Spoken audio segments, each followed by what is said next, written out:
good DFM is your best chance to control costs, lead time, and the design phase. All three of those will speed things up, save you money, and make a customer very happy.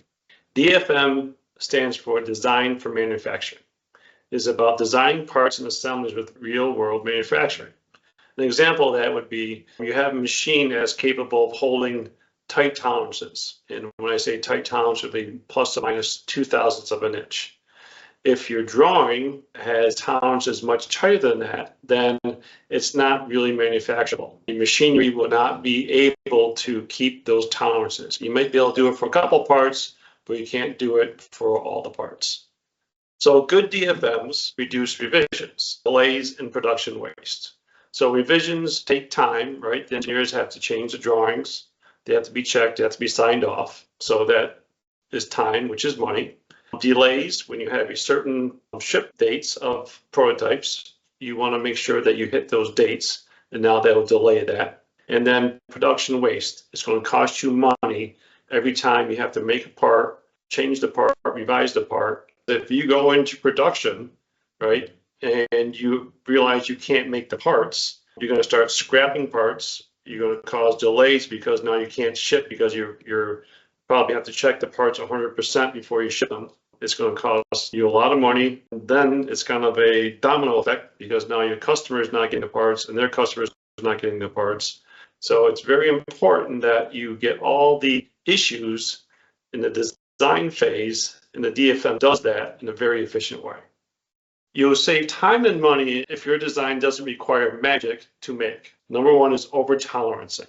When I say over-tolerance, I mean that your tolerancing are too tight for specific machines that they're made on. If you're capable of hitting plus or minus 0.005 on a length or a diameter, then the engineer calls out for plus or minus 2 thou. Your machine will not be capable of making that part. There's also over-complex GD&T or unnecessary finishes. When I say GD&T, let's call out some positions. If the position tolerance is too tight, machines aren't capable of making those. Again, you will be scrapping parts out and wasting time.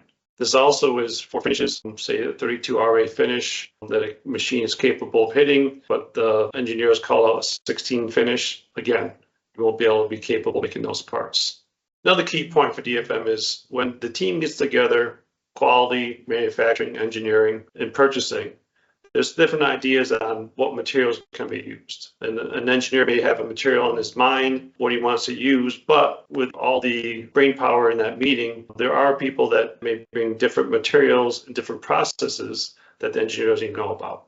So another common mistake is we're not considering more efficient materials or processes. With all the facets, quality, manufacturing, engineering, and purchasing together, the engineers sometimes get stuck on certain materials when there are other materials out there that are available that will be cheaper and easier to machine or assemble. So broad perspectives can really help OEMs save time and money, and our sales team really bring all those perspectives together. Reps can really notice DFM red flags early on to suggest better materials or methods before it's too late. A perfect example of this was when reps got a drawing from a potential customer with really no tolerancing. They just said, just make it like they have been made. So a couple of problems with that is the principal needs, right, tolerances. How do you know if the part's good or bad? So that's a very good way of us catching it before it got out into production. Reps really know what our suppliers can do because they've been doing this for so long. We have such a great relationship with our principals. With early collaboration helps reduce quoting time and tooling revisions, which saves you money and heartache down the road when parts go into production.